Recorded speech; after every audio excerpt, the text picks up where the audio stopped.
Hi, readers. Today we are going to continue our work with social issues and thinking about how point of view and perspective impacts how our story is told and how we interpret the social issues. Our content objective today, what we're going to learn, is that we can compare and contrast how two characters deal with social issues.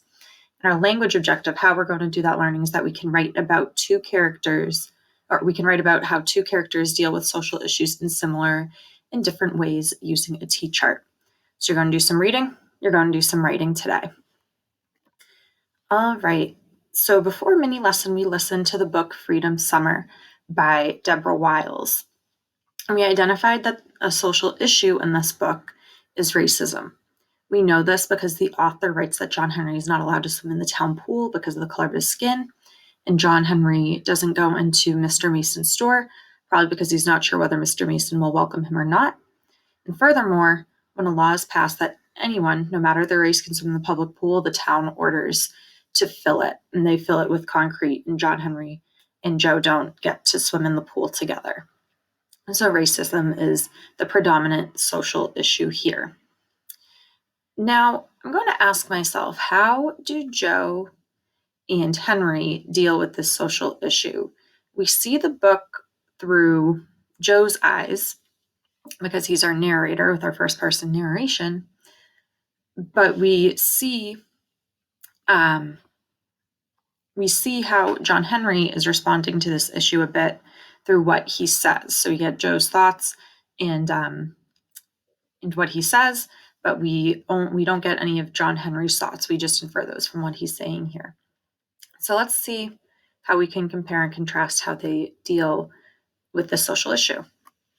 So I noticed that Joe seems to be more optimistic and reassuring after the pool is filled. He tells John Henry that he's wrong when he says that white people don't want him swimming in the pool. And he says he knows that John Henry's right, but he seems to be staying hopeful for John Henry. And maybe he thinks his job is to keep him feeling positive and hopeful. Joe also says he didn't want to swim in the pool, even though we know that it's clear that he did. They were so excited when they found out that the pool was going to be open to everyone. And then I think Joe didn't want to show that he was feeling sad about this. Again, probably to stay hopeful for his friend. John Henry deals with the social issue in very different ways. It affects him in very different ways than it affects Joe. So we see that John Henry is very hurt by the issue, and he doesn't pretend that he isn't. He tells Joe that he did want to swim in the pool. He doesn't want to go and swim in the pond after. He's very upset about what happened. Finally, at the end, we see one of Joe's solutions to cheer up his friend was to go and get ice pops together. But we know earlier in the book, Joe would go in and buy them. But we see that when they go to get the ice pops from Mr. Mason's store, John Henry insists on going in the store himself and using his own money to buy it. And we don't see what happens after that, but this seems to be a big step for John Henry in dealing with the issue.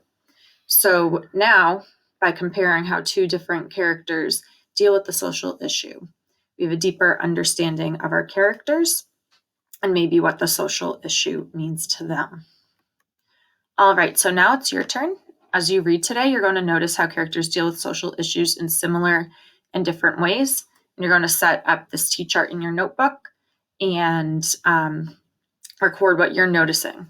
Most of your time should be spent reading your book, but you will be taking a picture of your notebook on Padlet at the end of your independent reading time.